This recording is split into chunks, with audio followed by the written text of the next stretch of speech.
തിരുവനന്തപുരം പത്മനാഭസ്വാമി ക്ഷേത്രത്തിൽ നിന്ന് സ്വർണം മോഷണം പോയ സംഭവത്തിൽ ജീവനക്കാരുടെ നുണ പരിശോധന നടത്താൻ പോലീസ് 6 ക്ഷേത്ര ജീവനക്കാരെ നുണ പരിശോധനയ്ക്ക് വിധേയമാക്കാൻ ഫോർട്ട് പോലീസ് കോടതിയിൽ അപേക്ഷ നൽകി. ജീവനക്കാരും മനഃപൂർവ്വം ഇത്തരത്തിലുള്ള പ്രവൃത്തി ചെയ്യില്ലെന്ന് ക്ഷേത്ര ഭരണസമിതി അംഗമായ ആദിത്യ വർമ്മ പ്രതികരിച്ചു.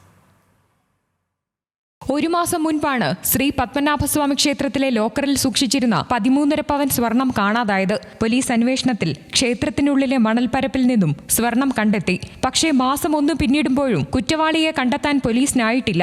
സ്വർണം കാണാതായതിലും പിന്നീട് തിരിച്ചു കിട്ടിയതിനു പിന്നിലും ചില ജീവനക്കാർക്ക് പങ്കുണ്ടെന്നാണ് പോലീസ് വിലയിരുത്തൽ. സംശയനിഴലിലുള്ള 6 ക്ഷേത്രം ജീവനക്കാരെ നുണപരിശോധനയ്ക്ക് വിധേയമാക്കാനാണ് തീരുമാനം. അതേസമയം സംഭവത്തിൽ അന്വേഷണം പുരോഗമിക്കുകയാണെന്നും ജീവനക്കാരുടെ പക്കൽ നിന്നും സ്വർണം അറിയാതെ നഷ്ടപ്പെട്ടതാവാനാണ് സാധ്യതയെന്നും ക്ഷേത്ര ഭരണസമിതി അംഗവും തിരുവിതാംകൂർ രാജകുടുംബാംഗവുമായ ആദിത്യ വർമ്മ പ്രതികരിച്ചു. ആരും മനഃപൂർവ്വമായിട്ട് എടുത്തുകൊണ്ട് പോകാനോ ഒളിച്ചു വെക്കാനോ ഒരിക്കലും ചെയ്യില്ല എന്നാണ് ഞങ്ങളുടെ എല്ലാവരുടെയും വിശ്വാസം. ബാഗ് പൊത്തിട്ട് അതിൽ കൂടി വീണമെന്നാണ് അവസാനം കിട്ടിയ അറിവ്. ക്ഷേത്രത്തിലെ ശ്രീകോവിലിന്റെ താഴികക്കുടത്തിന് സ്വർണം പൂശുന്ന പണിക്കിടെയാണ് സ്വർണദണ്ഡ് കാണാതായത്. അതീവ സുരക്ഷാ മേഖലയിലെ മോഷണക്കേസിലെ പ്രതികളെ പിടികൂടാനാവാത്തത് പോലീസിനും തലവേദന സൃഷ്ടിക്കുകയാണ്. ന്യൂസ് മലയാളം, തിരുവനന്തപുരം.